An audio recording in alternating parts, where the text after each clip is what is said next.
Hello everyone, I am Faraz Naqvi, currently the in charge of Iran program at the Institute of Regional Studies.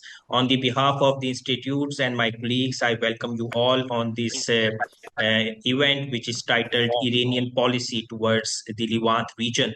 As we all are aware that earlier this month, the Syrian government under Bashar al-Assad collapsed in a dramatic way, and it took everyone as a surprise because it was not expected that despite being despite being the supporter of Iran as well as Russia, the Syrian army did not resist the ongoing rebel offensive started from the Idlib region.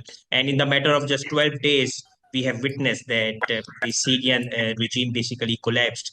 So, what we know so far is that the Turkey has Hello? the backing of these groups. Some of these groups, Israel has basically shattered all Hello? the military defenses of the Syrian state, as well as we have also seen a couple of Western countries and the official of Western countries meeting with the Turkish officials. So in all this scenario, it is very important to analyze what would be the Iranian policy in the future discourse regarding this specific region, because this region has been in the news for about more than a year now, starting from October 7 attack of Hamas, and then we have seen the Gaza invasion of Israel, as well as the effort to invade the southern Lebanon, in which Israel basically failed to an extent, but the Syrian dilemma basically took everyone with a surprise, and it would be considering that it is not being a unified government, and there are various factions of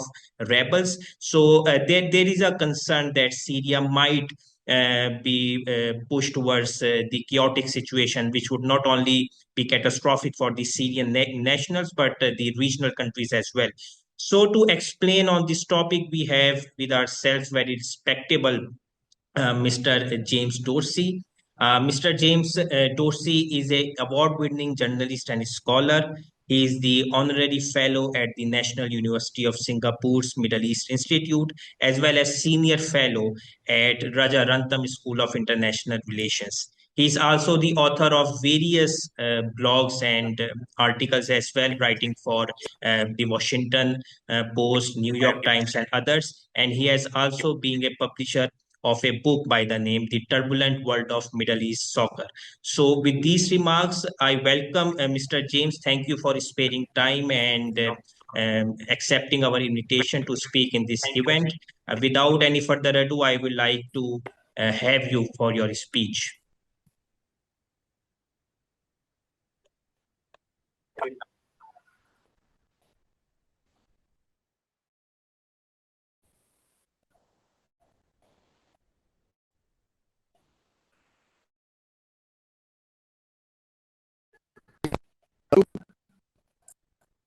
Can you hear me? Yes, you are audible, Mr. James. Hello? Yes, you are. Okay, because the line was breaking up for a while. In any case, sorry for interrupting you before. I was concerned just simply because the line was breaking up. And thank you very much for having me.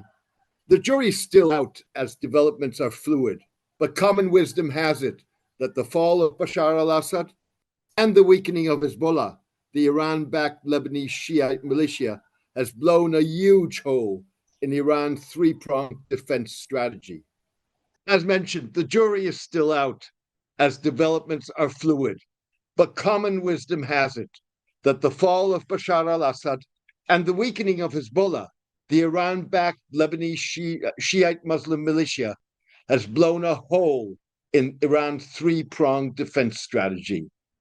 The severity of the calamity, from Iran's perspective, involving a tectonic rewriting of the Middle East political map, in which Iran's power is significantly reduced, was visible on the face of Iranian Foreign Minister Abbas Araghchi when he visited Doha in early December. Araghchi was ashen-faced. He was in Doha to meet with representatives of Russia, Turkey, Saudi Arabia, Iraq, Egypt, Jordan, and Qatar to discuss Syria as the rebels were on the outskirts of Damascus. No one believed it could happen, Arakchi later told Iranian television. It dawned on Arakchi that Iran was confronting a potentially existential crisis with a new, far more risky security landscape in which Israel is emboldened at a time when the government's popularity is at an all-time low and the country's clerical leadership is aging, with Supreme Leader Ayatollah Ali Khamenei turning 86 next year. Iran had not just lost an ally, it lost what Khamenei described as Iran's strategic depth when he met Bashar al-Assad in Tehran in 2019. Iran risked losing its strategic depth long before the overthrow of al-Assad, with the United Arab Emirates seeking to entice the Syrian leader to break with Iran by offering him financial incentives and paving his return to the Arab fold after a decade in the cold because of his conduct of the civil war. Playing both sides against the middle, al-Assad did not break with Iran, but in the past 15 months ensured that Syria did not get embroiled in the fight between Israel and the axis of resistance that grouped Iran, Syria, Hezbollah, Iraqi Shiite militias, and the Houthis in Yemen. Worse even, al-Assad facilitated Hezbollah's weakening by preventing the group from firing its Syria-based heavy weaponry towards Israel, in the vain hope that the gesture would position him as a bulwark against Islamists and jihadists. Al-Assad's moves added to a string of recent Iranian setbacks that run the gamut from strategic to geopolitical, military, economic, and reputational.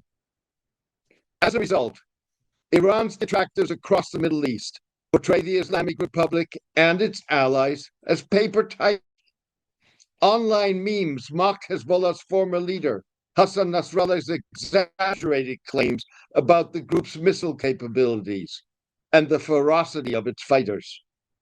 The setbacks discredited their ideological model, which promised political and economic liberation through the cultivation of a blend of Frantz Fanon and an Islamist culture of resistance. This meant militarily fighting Israel and the US until the former is destroyed and the latter expelled from the Middle East. Neither of these outcomes is likely to materialize anytime soon. The loss of Syria will also have economic ramifications for sanctions-battered Iran. In 2023 alone, Syria imported nearly 40 million barrels of oil from Iran. Syria paid for the oil on credit lines, and its total debt to Iran is estimated by Iranian lawmakers at between $30 and $50 billion. As a result, Iranian leaders are not just concerned about the geopolitical and defense setbacks caused by the loss of Syria. They also fear that it could further embolden Israeli Prime Minister Benjamin Netanyahu and incoming US President-elect Donald Trump. Already, Trump is reportedly weighing options for stopping Iran from being able to build a nuclear weapon, including the possibility of preventive airstrikes, a move that would break with the long-standing policy of containing Tehran with diplomacy and sanctions. Iran's weakened regional position and recent revelations of Tehran's burgeoning nuclear activity have turbocharged discussions in the incoming Trump administration, according to sources involved in the transition in the United States. Al-Assad's fall also raises the specter of renewed social unrest in Iran, as many see the reportedly massive investment in Syria as squandered funds that could have been better pumped into shoring up Iran's sanctions-ravaged, mismanaged economy. The Iranian rial fell yesterday to its lowest level in history, losing more than 10% of value since Trump won the US presidential election in November. As a result, Iran's energy crisis spilled out of control. Tens of millions across Iran faced major disruptions as authorities shut down service, including government offices, schools, banks, and businesses in major provinces and in Tehran, as temperatures dropped to sub-zero levels.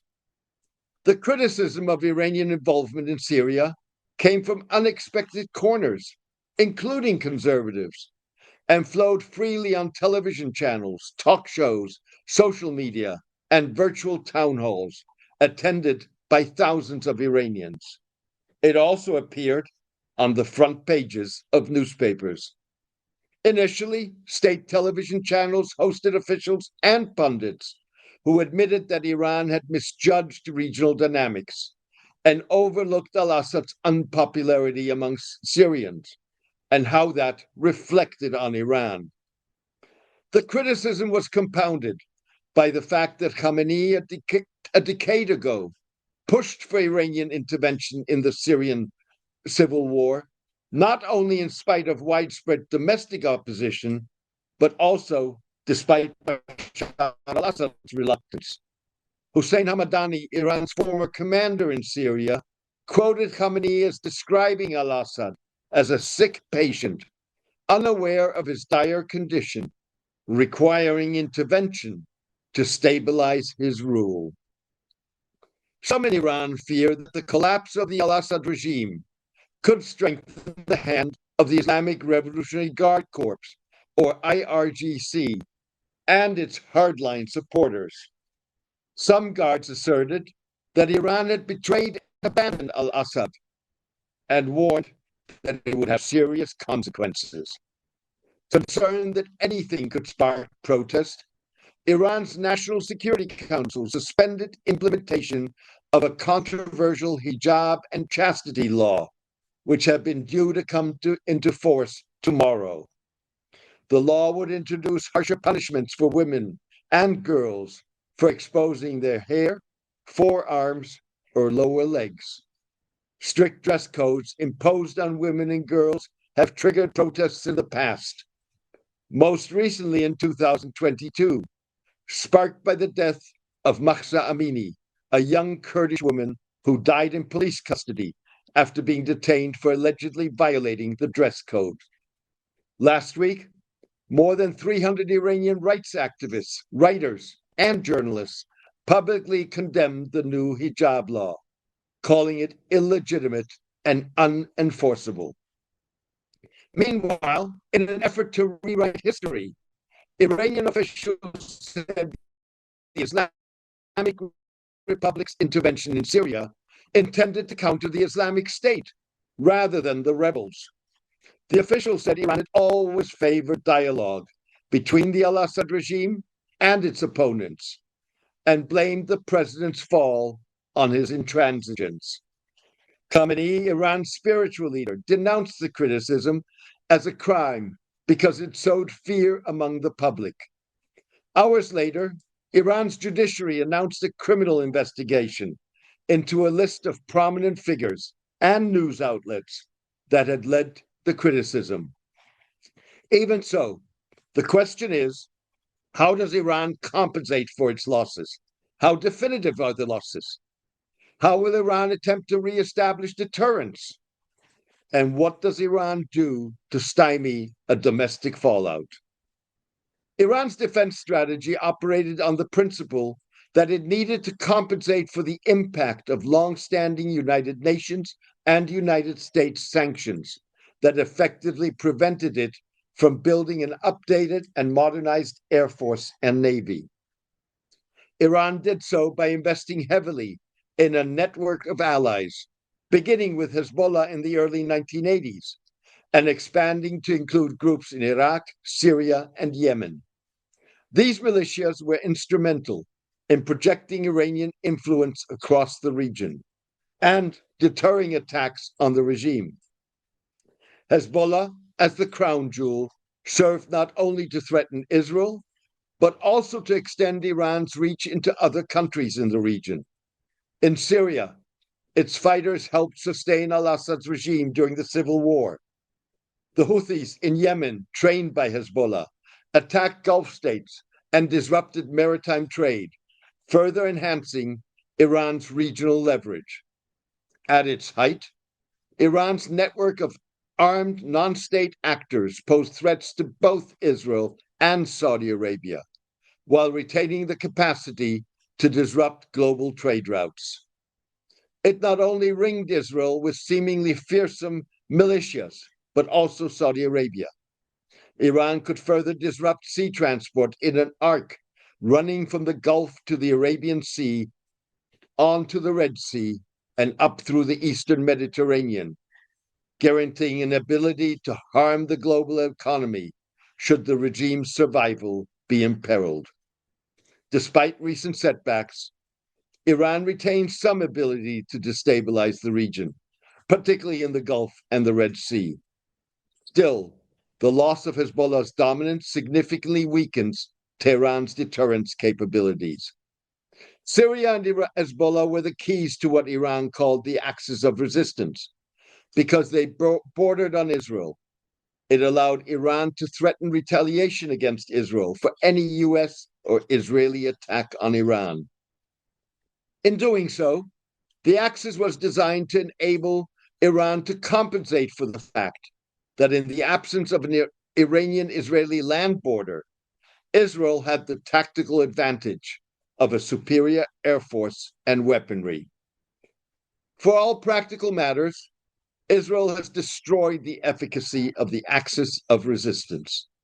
Al-Assad's fall means that Iran and its allies will no longer be able to maintain a military presence in Syria or use the country as a major hub for arms transfers to Hezbollah that is being forced to move away from the Lebanese-Iranian border under a recent ceasefire agreement. Al-Assad's fall weakens Hezbollah not only militarily, but also politically and economically, meaning Iranian influence in Lebanon diminishes. Hezbollah profited from smuggling Iranian oil and other goods through Syria, seizing property and controlling trade routes. It collected scrap metal from bombed-out Syrian villages for weapons manufacturing. Hezbollah also profited from drug smuggling, particularly Captagon, which was produced in Syria and catered to an estimated $6 billion trade that was largely controlled by a Syrian army division commanded by al-Assad's brother, Maher al-Assad. Similarly, Iran-backed Iraqi politicians and militia officials highlighted the degree to which the axis was weakened when they rejected Minister Araghchi's request that they send reinforcements to Syria in support of al-Assad. As a result, one immediate Iranian focus will be to ensure that the Islamic Republic retains its influence in Iraq and Yemen, with the Houthis capable of threatening shipping in the Gulf and Horn of Africa waters. The Biden administration, on the back of al-Assad's demise and the weakening of Hezbollah and Hamas, is pressuring Iraq to disband the militias. Worse than the weakening of the axis of resistance, Israel has turned the table on Iran by taking out the country's main air defense system, the Russian-made S-300 anti-missile systems. That leaves Iran's nuclear and ballistic missile facilities, the two surviving pillars of Iran's strategy, even more vulnerable to Israeli attack. Iran's ability to compensate for its tactical and strategic setbacks was further compromised by Israel's demonstrated intelligence superiority. The degree to which Israeli intelligence has penetrated Iran was evident over the years, with Israel's targeting of Iranian nuclear scientists and its removal from Tehran of a huge archive documenting the Islamic Republic's nuclear program. Israeli intelligence superiority was also evident in the last year in the killing of senior Iranian military commanders in Lebanon and Syria, and of Hamas political leader Ismail Haniyeh in Tehran. The crippling of the axis of resistance and the vulnerability of the missile arsenals has revived debate in Iran on whether to weaponize its nuclear program. Opponents of weaponization fear it will provoke a US and Israeli military response that could threaten the regime existentially. They also fear that it could shift the domestic balance of power in favor of the Revolutionary Guards and jeopardize the Islamic Republic's rapprochement with Saudi Arabia and other Gulf states. Proponents of weaponization argue that it will deter or at least raise the bar for US and Israeli attacks. They argue further that weaponization could incentivize the United States and Europe to revive negotiations on a return to the 2015 international agreement that curbed Iran's nuclear program, a pillar of President Masoud Pezeshkian's effort to achieve sanctions relief. The agreement collapsed in 2018 when then President Trump withdrew from the accord. Gesturing its interest in reviving the agreement, Iran earlier this month agreed to allow increased monitoring of its Fordow nuclear site by the International Atomic Energy Agency. Iran made the concession after the agency reported that Iran had upped the pace of its production of 60% enriched uranium in Fordow. Iran's agreement came weeks after it informed the agency that it planned to install an additional 6,000 centrifuges and 18 cascades to further enrich uranium. Similarly, Pezeshkian and Foreign Minister Arakchi have sought to distance the nation from the events in Syria. They have argued that Syrians have the right to determine their political future. Iranian Vice President for Strategy Mohammad Javad Zarif said, Iran wants to have good relations with the new Syria. The discovery yesterday of a large number of bodies of victims of the al-Assad regime in an area of Damascus controlled by Iranian forces and close to a Shiite shrine is likely to make good relations more difficult. While expecting Trump to step up maximum pressure on Iran hopes that the president, in his second term, will want to demonstrate his allegedly miraculous negotiating skills by reaching a negotiated resolution of the nuclear issue. Iran takes heart from the fact that Trump disavowed regime change during his election campaign and declared he wanted Iran to be a very successful country. He has recently suggested that had he won in 2020, he would have concluded an agreement with Tehran within 1 week after the election. And Trump appears to have greenlighted early engagement with Iranian officials this time around, having sent one of his closest confidants, billionaire Elon Musk, to meet with the country's UN ambassador in November. Iran is further betting on Trump discovering that the tools at his disposal are less effective than when he deployed them during his first term in office. His maximum pressure campaign sanctions succeeded in his first term in slashing Iran's oil exports and revenues, thanks to cooperation from China, which Beijing may not be willing to repeat. The smuggling networks that enabled Iranian oil to reach China have become more elaborate and more difficult to counter through sanctions alone. Any significant new economic coercion could also face headwinds from Washington's crucial Gulf allies, whose leaders now prefer to co-opt rather than confront Tehran. Recognizing this, General Hossein Salami, the commander-in-chief of the Revolutionary Guards, seemed to strike a conciliatory note when he conceded that we have to live with the realities of Syria. We look at them and act based on them. Strategies must change according to the circumstances. We cannot solve numerous global and regional issues with stagnation and employing the same tactic. Iran's problem is that Israeli Prime Minister Netanyahu may have other ideas. Netanyahu portrayed the ceasefire in Lebanon as freeing Israel to deal with Iran's nuclear program. Israel's emasculation of the Syrian military in the largest operation in the Israeli Air Force's history makes striking at Iran easier. Netanyahu sees taking out Iran's nuclear program as the crowning of a military rampage that has severely weakened Hamas in Gaza, Hezbollah in Lebanon, and eradicated the military in Syria. Similarly, Iran, like Russia, could see an opportunity in fragmentation of Syria, with Kurds in the north seeking to carve out an autonomous existence of their own, despite recent advances by Turkish-backed forces, and Alawites, the Shiite Muslim sect from which the al-Assads hail, following a similar course, with possible Russian and Iranian support. Furthermore, some analysts suggest it's too early to conclude that Syria has been completely lost as a funnel for Iranian weapons and funds transfers to Hezbollah. They note that historically, Iranian arms smuggling has thrived in collapsed or weak state environments. Moreover, Hezbollah and Iran may be down, but they are not out.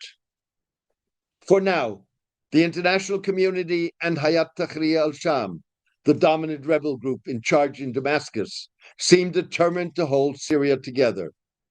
That will depend on the rebels sticking to their promises of inclusivity, respect for minority rights, an orderly transition, and transitional justice with due process. It will also depend on the international community enabling the rebels to deliver on their promises by suspending, if not lifting, UN, US, and European sanctions, and taking Hayat Tahrir off their terrorism lists. For now, Iran is likely to adopt a wait-and-see attitude, while it tries to salvage what it can. Khamenei, the supreme leader, may mark his praise of Assad's speech when the former president visited Tehran in May. Your remarks contained important points, but one point was more significant to me. You said, whenever we retreat, the other side advances. There is no doubt about this, and this has been our slogan and belief for more than 40 years. In one sentence, Khamenei identified himself as part of Iran's problem rather than its solution. His ideological rigidity leaves little room for self-correction. The regime's revolutionary ethos, centered on resistance against oppression and the defeat of arrogance, serves as the glue holding its leadership together. It is what constitutes the regime's framework of solidarity. Abandoning this ideology would risk unraveling the regime itself. With no apparent Gorbachev-like figure in Tehran to lead a reformist shift, the likelihood of significant change under Khamenei is minimal. The question now is not whether the regime in its weakened state will collapse, but rather how much harm it will inflict on its own citizens and the region before its eventual downfall or transformation. Thank you, and I look forward to the questions and answers. Thank you so much, Mr. James. It was indeed a comprehensive analysis, and your speech contained an abundance of information. I'm sure the audience would be very delighted to ask the question, and they would be very enlightened as well from your remarks as well. I have a question. You mentioned that axis of resistance has weakened due to the Syrian collapse and the assassination of various leaders and commanders of both Hezbollah and Hamas. I agree that these incidents did happen, and it basically damaged to a large extent the Iranian strategy of axis of resistance. But my question is that yes, in a coordinated framework, the axis has been weakened. But when we see these armed groups in an individual manner, we see that they have basically enhanced their capabilities. For example, despite the assassination of Hassan Nasrullah, we saw that Israel could not invade could not invade Lebanon, and it faced a ferocious sort of resistance from Hezbollah fighters at the border. We have also seen that Hezbollah basically targeted Netanyahu's house with the drone attack, and similar is the case with the Houthis, that they have targeted Tel Aviv and other centers with ballistic missiles. So, do you think that yes, in a coordinated framework, the axis has been weakened, but individually, these groups have been emboldened to further their military struggle against Israel, and this could be the point where Iran could help them in re-strategizing and regrouping in a new form of axis to revive its strategy towards the Levant region. What are your takes on it? Look, the glass is half full or half empty.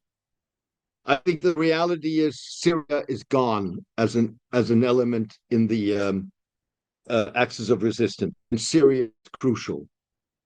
I think what's got to be cautious with Hezbollah. There's no question that Hezbollah has shown incredible resilience, and it's shown its ability to fight back to a degree. But let's be clear about this. Hezbollah is no match for the Israeli military. Hezbollah has been able, sure, it's been able to penetrate with its drones, and which were mapping out potential targets.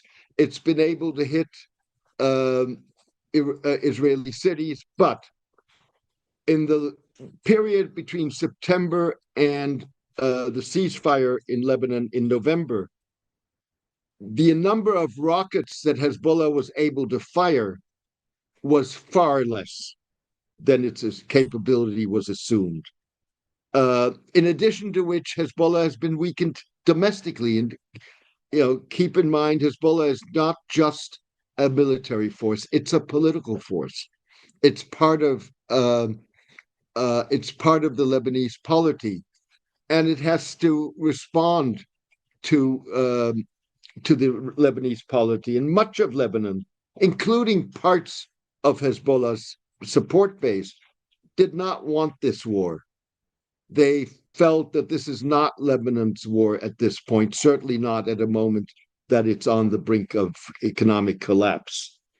So I think, despite Hezbollah not having crumbled, it is severely weakened, and it will take time to recoup. And the question will remain whether it wants to provoke a conflict with Israel. Let's keep in mind that from 2006 to 2023, it did not want to do so. And so now, with regard to others, so if what I'm saying is true, what you're left with is the Iraqis, which my guess is Iraq will ultimately be pressured into incorporating the militias into the normal, regular Iraqi military. With other words, they're gone. And the Houthis can be dealt with if need be. So, as far as I'm concerned, the axis of resistance is severely crippled. And Iran's ability to revive that is going to be, in my mind, limited. Okay, okay, well taken. So, Now, let me just put one caveat on that. yeah, okay. If, of course, you get a breakup of Syria, in which you have an Alawistan and a Kurdistan, which I think I would not rule out, but I think is unlikely. I mean, that to some degree would change Iran's geopolitical strategic options, but it's not something the Iranians can count on. So, Mr. James, since you mentioned that axis of resistance has been crippled, so do you think that Iran might revert to the other strategy of military modernization? Because we have already seen a couple of Iranian advances into the space. They have sent various military satellites into space. They are also in talks with Russia for the acquisition of fighter jets. Su-57, if I'm not mistaken, as well as there are reports that they have been in a process of developing some new drones as well. For example, the stealth drone by the name Kehet 313, by their perspective, obviously. So, do you think that Iran might push towards the military modernization to compensate for its losses in the axis of resistance strategy? Look, uh, it will push for military modernization no matter what. I mean, and it's been pushing for that for a long time. And to be fair to the Iranians, they've, with their space program and whatever, have made remarkable advances despite the sanctions. But 45 years later, Iran still does not have an air force. Russia has been reluctant for much of that period to give it an air force. Its ballistic program is basically built on Chinese ballistic missiles that were delivered to Iran in the early days of the revolution, and they've been very good in advancing and developing that, without question. But at the end of the day, there the other factor is, of course, that there the performance of Iranian drones, particularly in Ukraine, has been mixed. They're no match for the Turkish drones. So again, there are limits, even though they've made advances there. The bottom line of all of this is they are not really going to have access to what they need to build a modern military without a return to the international fold, without sanctions being lifted, without improved relations with the West. That's the bottom line of this. So yes, sure, they'll make advances without question, but I think one's got to keep those advances in perspective. Yeah. Mr. James, you have also mentioned in your speech as well, and there is a question from the audience as well, that there's a possibility that Iran might have uh, have to adopt wait and see policy vis-a-vis Syria. But a couple of analysts also suggest that Iran might uh, enter into negotiations with these rebels in Damascus and elsewhere to retain its position to an extent. And we have also seen that this time those rebels did not attack the shrines which are important for Iran, and the shrines are operational as well. There are various social media footages as well to basically validate that. And there have been some talks that although Iranian embassy in Damascus was attacked, but it is now being reopened. So, do you think, given Iran's proactive diplomacy in the case of Taliban in Afghanistan as well, do you think the similar kind of approach that Iran might revitalize its diplomatic relations with the new Syrian government for its interest? First of all, there's a major difference between Syria and Iran. Iran was not invested in the war in Afghanistan the way it was invested in Syria. That's one. Two, wait and see does not mean not having contact. Sure, the Iranians have reached out, like the Russians have reached out. And the rebels deliberately, guaranteed that they would protect the shrines, that they would protect diplomatic personnel. But two things are very clear. One is there is no return in any form or fashion to the status ante quo. And al-Shara, Ahmed al-Shara, or Abu Muhammad al-Julani, whatever you want to call him, has made that very clear. There's no way back to that. And in fact, that's his argument to counter the Israeli operations in Syria. Now, as I also mentioned in my in my um, in my remarks, it's not just now al-Assad's regime that is implicated in the horrendous atrocities that happened in Syria. Since yesterday, it's Iran too.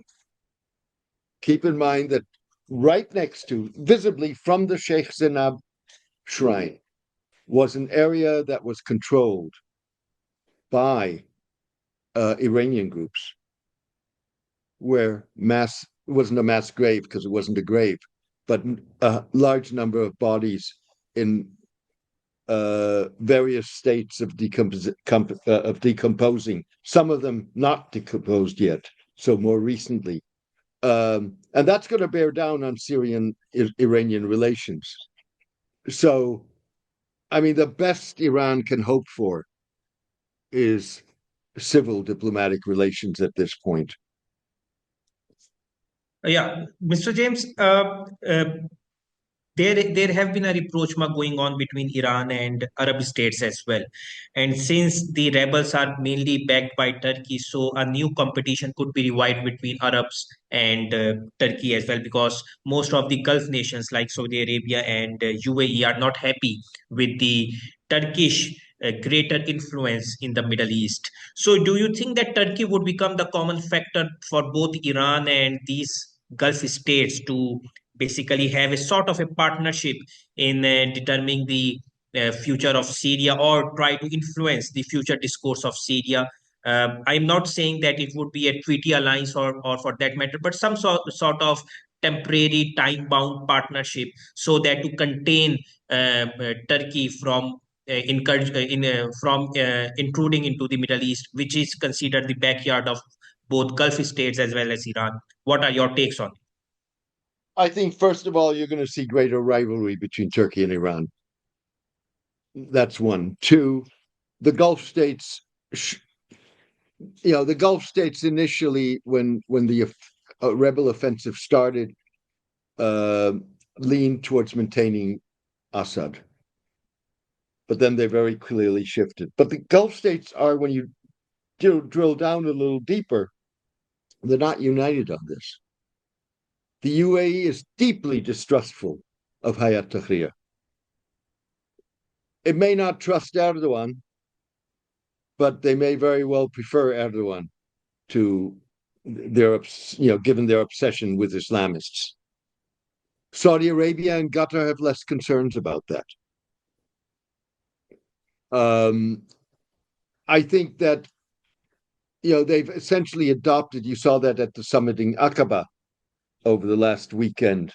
They've been very clear. I mean, there's a certain irony in Arab autocracies calling for elections elsewhere, but nonetheless, they bought into the what is now the international community's adopted position on inclusivity, elections, new constitution, women's rights, minority rights, transitional justice, and so on and so forth. So no, I don't see. In other words, I think that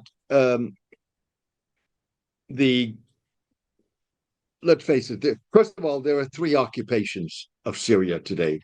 There's Turkish occupation, and the situation in the north resembles the situation in the south with the Golan Heights and the expanded territories that including uh, social engineering of populations and so on and so forth. And then you have 1 minute. I just need to plug in my battery. Sorry. And then you have the United States troops there who control the oil reserves. So, what I think is going to happen is that what you're seeing already is that the Turks and Hayat Tahrir are going to counter the Kurds by basically rejecting decentralization, maintaining central rule out of Damascus, and the disarming of all militias, which includes, of course, the Syrian Democratic Forces. I think that the Americans aren't going to do much for the SDF, but let's wait and see when Trump comes to office. There's pressure on him. You look at people like Lindsey Graham, who've insisted on support for the Kurds.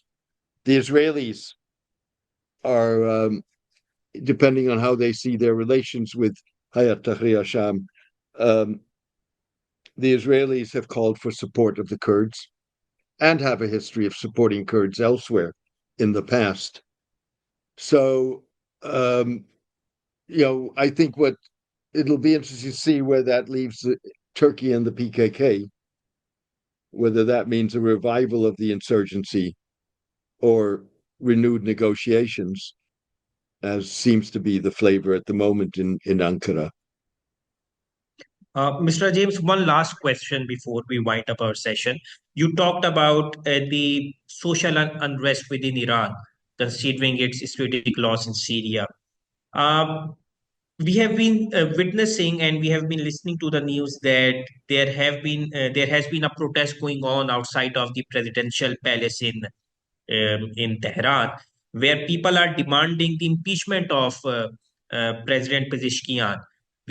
This sort of trend also got very popular on X, otherwise called as Twitter. So, do you think that considering this strategic loss of Iran in Syria happened during President Pezeshkian tenure, as well as the assassination of high profile of Iranian assets in Lebanon and Gaza, happened under President Pezeshkian rule. So, do you think that this social unrest could have the other tilt as well? That is, not against the state, but against this reformist government. I doubt it. First of all, I don't see Khamenei wanting to admit that he chose the wrong guy. That's one. Two, I don't think that Khamenei wants to close down his options. Khamenei has not opposed outreach to the United States. What he said is he doesn't believe the Americans are going to stick to their word and that ultimately it's going to succeed. But he's more than happy to let Pezeshkian try. This is certainly a moment where he will continue, particularly with Trump coming into office, where he wants to keep that option open. Leaving aside that all of these issues, the support for Syria and for al-Assad, Iranian claims that they have been warning al-Assad for some time that he needs to act, that his rule is in danger, and that Iran would not be in a position to assist him.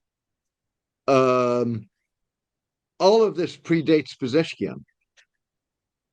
It's all stuff that he inherited.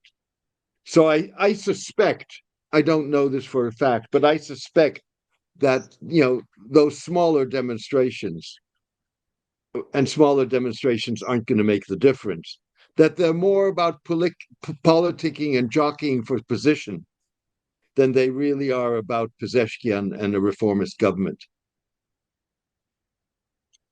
Okay, well taken. Thank you. Thank you so much, Mr. James, for joining us on this event. It was indeed an enlightening speech, and we have been very delighted to have you.